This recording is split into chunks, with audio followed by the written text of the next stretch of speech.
नमस्कार, स्वागत है आपका आज की खबर में। मैं हूं आपके साथ महिमा शर्मा।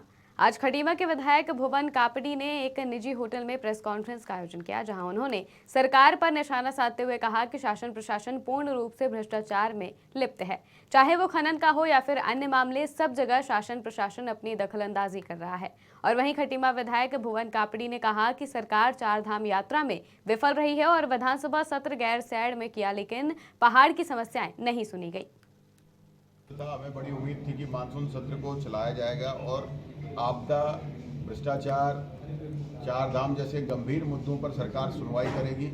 लेकिन सरकार ने जो भी गैरसैंण में सत्र चल रहा है और मानसून सत्र है, चारों ओर आपदा हुई और सरकार आपदा में चर्चा करने के लिए तैयार नहीं है। चारों ओर भ्रष्टाचार फैला हुआ है, सरकार भ्रष्टाचार पर बात करने के लिए तैयार नहीं है। हमारे चार धामों की स्थिति बहुत खराब है, सरकार चार धाम पर चर्चा करने के लिए तैयार नहीं है।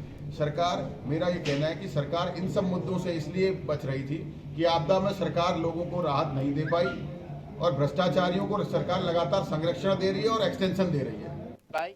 रामनगर में सड़क चौड़ीकरण को लेकर पीडब्ल्यूडी ने 35 निर्मित भवनों के कब्जेदारों को पूर्व में चिन्हित अतिक्रमण को 28 अगस्त तक स्वयं हटा लेने को नोटिस जारी किया था। प्रशासन की ओर से इस संबंध में आज से मुनादी की गई। तहसीलदार कुलदीप पांडे ने बताया कि सड़क पर मकान और टीन शेड आदि बनाकर अतिक्रमण किया गया था, जिस पर प्रशासन ने मुनादी करा के सड़क के किनारे अवैध रूप से अतिक्रमणकारियों को चेतावनी दी। अतिक्रमण करने वालों को 28 अगस्त से पहले अतिक्रमण हटाने के लिए कहा गया है। अतिक्रमण नहीं हटाया तो कार्रवाई की जाएगी। जुलाई में 5 जुलाई के आसपास पीडब्ल्यूडी के द्वारा एक नोटिस दिया गया था, जिसमें 15 दिन का समय दिया गया था, जो 20 जुलाई को पूरा हुआ था। और इनको अतिक्रमण स्वयं हटाने तो नोटिस दिए गए थे, परंतु किसी के द्वारा हटाया गया, किसी के द्वारा नहीं हटाया गया। हार्डली 5-6 स्ट्रक्चर ऐसे हैं जिन लोगों ने स्वयं हटा लिया, बाकी स्ट्रक्चर वैसे ही हैं। टोटल 35 स्ट्रक्चर हैं। आज जिसमें पुनः पीडब्ल्यूडी से हमको लेटर प्राप्त हुआ, जिसमें उन्होंने चूंकि नोटिस का अनुपालन नहीं किया है, तो उन्होंने सुरक्षा व्यवस्था के साथ पुलिस बल लगाए जाने और मजिस्ट्रेट नामित करने हेतु एजेंट साहब को अनुरोध किया, जिस क्रम में एजेंट साहब के द्वारा एक विस्तृत आदेश पारित किया गया। इसमें नोडल अधिकारी एक्शन पीडब्ल्यूडी और सहायक नोडल मेरे को नामित किया गया। जुलाई में 5 जुलाई के रामनगर में राय बहादुर मुंशी हरिप्रसाद टमटा की जयंती पर दलित समाज के लोगों ने नगर पालिका में डॉक्टर भीमराव अंबेडकर व मुंशी हरिप्रसाद टमटा की मूर्ति पर पुष्प अर्पित कर उन्हें याद किया। एडवोकेट विनोद अंजान ने अपने वक्तव्य में बोलते हुए बताया कि मुंशी हरिप्रसाद ने शिल्पकार समाज को नई पहचान देने में अहम योगदान दिया। उन्होंने अपने जीवन काल में 150 से ज्यादा स्कूल, समता समाचार पत्र की स्थापना की। देखिए, हमारे महापुरुष हैं और हमारे समाज को जागरूक करने के लिए ऐसे महापुरुषों की जयंती मनाई जाती है। उन्होंने बाबा साहब को प्रथम गोलमेज सम्मेलन में तार भेजा था और समाज में अपना नाम अमर कर लिया था। तो उन्होंने ये नारा दिया था, हमें जनेऊ नहीं जमीन दो। जितने भी हरिनगर हैं सब उनकी वजह से हैं। तो हमारे समाज में उनका बहुत बड़ा योगदान है, इसलिए आज हम उनके कार्यों को बताना चाहते हैं, उनको जीवन को बताना। देखिए, हमारे महापुरुष हैं। चंपावत में तेज रफ्तार का कहर देखने को मिला, जहां भिंगराड़ा के प्रसिद्ध एड़ी बालकृष्ण मेले को देखकर लौट रही एक जीप बिरगुल के पास दुर्घटनाग्रस्त हो गई, जिसमें 2 बच्चों सहित 14 लोग गंभीर रूप से घायल हो गए। दुर्घटना की जानकारी मिलते ही ग्रामीणों ने तुरंत रेस्क्यू अभियान चलाकर सभी घायलों को खाई से बाहर निकाला और अस्पताल में भर्ती कराया। सूचना पर चंपावत कोतवाल अस्पताल पहुंचे और घायलों का हालचाल जाना। वहीं जानकारी देते हुए बताया कि दुर्घटना ओवरलोडिंग के कारण हो सकती है। इसमें अभी हमारे पास 12 लोग पहुंचे हैं, जिसमें से 2 बच्चे हैं और बाकी महिला में ज़्यादातर महिलाएं हैं। तो अभी जो चोट है वो सब लोगों की वाइटल स्टेबल है, लेकिन कुछ लोगों की थोड़ा जोड़ों में या कहीं पर जो दर्द या मोबिलिटी नहीं हो रही, तो उसके लिए हम एक्सरे करते हैं, फिर आगे को आपको बता पाएंगे, क्योंकि अभी सब स्थिति सामान्य है और जिनकी खुली चोट है उसमें स्टिचेस वगैरह लग रहे हैं। जिला नियंत्रण कक्ष से सूचना मिली थी कि बिरकुल के पास में एक मैक्स गाड़ी पलट गई है। तो उसकी सूचना पर डीसी के द्वारा तुरंत सूचना वहां पर एसओ रेखा को दी गई थी, जो मौके पर आए गए थे। तब तक वहां पर लोगों के द्वारा घायलों को मैक्स से निकाल करके जिला चिकित्सालय लोहाघाट में ले आए थे। लोहाघाट में 10 महिला और पुरुष में जो शामिल हैं और 2 बच्चे हैं। 12 लोगों का उपचार चल रहा है। दिनेशपुर के निकटवर्ती गांव दुर्गापुर में उस वक्त हड़कंप मच गया जब धान के खेत में विशालकाय मगरमच्छ दिखा, जिसके बाद कई लोगों का खेत में जमावड़ा लग गया। वहीं ग्रामीणों ने इस बात की सूचना वन विभाग की टीम को दी, लेकिन सूचना देने के बाद वन विभाग की टीम देरी से पहुंची, जिसके बाद गांव के ही लोगों ने इस मगरमच्छ को पकड़ लिया। बता दें कि वन विभाग की टीम मगरमच्छ को रुद्रपुर ले आई और आबादी वाले क्षेत्र में मगरमच्छ देखने से हड़कंप मचा। ये शाम के टाइम एक मगरमच्छ आया था एक नंबर दुर्गापुर में बुकसोरा। ग्रामीणों ने पकड़ के लाया, जंगलात वाले को बुला रखे थे, तो उन लोग 2-3 घंटे बाद कम से कम आए हैं। गांव वाले ने पकड़ के बांध के उनको गांव में लाए थे।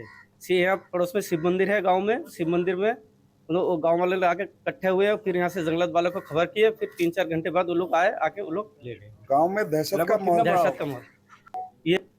सड़कों पर बेसहारा काल बनकर घूम रहे गौवंशी पशुओं से निजात दिलाने के लिए ग्रामीणों ने इकट्ठा होकर लालकुआं तहसील पहुंचे, जहां तहसीलदार को ज्ञापन देते हुए समस्या से निजात दिलाने की मांग की।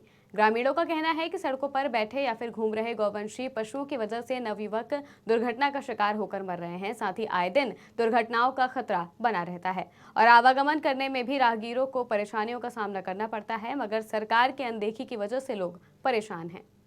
मांग केवल एक है, जो गौवंश लगातार सड़कों में घूम रहा है। लालकुआ में बड़ी दयनीय स्थिति हो चुकी है। आज रोज एक परिवार का जो है चिराग बुझ रहा है और प्रशासन इस पे कुछ नहीं कर रहा है। हल्द्वानी नगर निगम का आप देखिए, पूरा सांड उन्होंने हल्द्वानी से लालकुआ शिफ्ट कर दी है।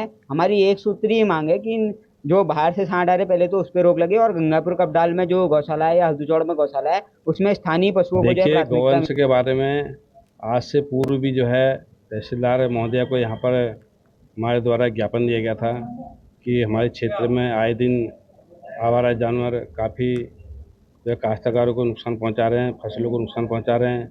कई लोग चोटिल हो चुके हैं और उस संदर्भ में माननीय हमारे जो यहाँ के तहसीलदार महोदया है, इनने नगर निगम की टीम और यहाँ लालकुआं पंचायत की टीम को भेज के ग्राम धनपुर में भेजा था। उसके दौरान जो है ग्रामीणों के सहयोग से 2-3 जो है क्षेत्रवासियों ने हमें ज्ञापन दिया था कि यहाँ पे जो काफ़ी हमारे आवारा जानवर हो गए हैं और उससे काफ़ी उनकी जो खेती है उसमें नुकसान पहुँच रहा है। क्षेत्र के जो लोग हैं इधर उधर जा रहे हैं, आवागमन कर रहे हैं, उससे भी उन्हें काफ़ी नुकसान पहुँच रहा है।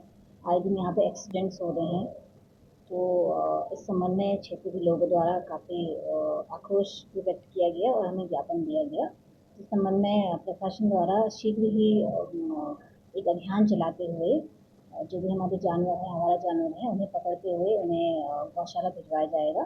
और इस संबंध में जो उनके द्वारा कहा गया कि हमारी गंगापुर कपडाल वाली जो गौशाला है, उस संबंध में जो हमारे उच्चाधिकारी हैं उन्हें अवगत कराया जाएगा कि गंगापुर कपडाल में जो भी समस्या आ रही है उससे शीघ्र ही हमें क्षेत्र। रामनगर में कैंटर वाहन में शव मिलने से हड़कंप मच गया। लोगों ने तत्काल इसकी सूचना पुलिस को दी। सूचना मिलते ही पुलिस मौके पर पहुंची, शव को कब्जे में लेकर पोस्टमार्टम के लिए भेजने की कार्रवाई की। साथ ही पुलिस इस मामले की जांच पड़ताल में जुट गई है। देखिए, रामनगर में कुछ आश्रम के पीछे पूछड़ी में एक व्यक्ति का शव मिला है, जो कैंटर रिपेयर के लिए आई थी, उसके केबिन में मिला था। शव को हमारे द्वारा कब्जे में ले लिया है, पोस्टमार्टम के लिए भिजवा दिया है। सर देखिए, अभी तक ऐसी कोई तहरीर प्राप्त नहीं हुई, ना ही कोई सूचना है। हमारे द्वारा शव को पोस्टमार्टम के भिजवा दिया। जैसे ही पोस्टमार्टम की रिपोर्ट के बाद या परिवारजन से तहरीर के बाद इसमें हमारे द्वारा वैधानिक कार्रवाई की जाएगी। उत्तराखंड की खबरों में फिलहाल इतना ही। देश और दुनिया की तमाम खबरों के लिए देखते रहिए आज की खबर।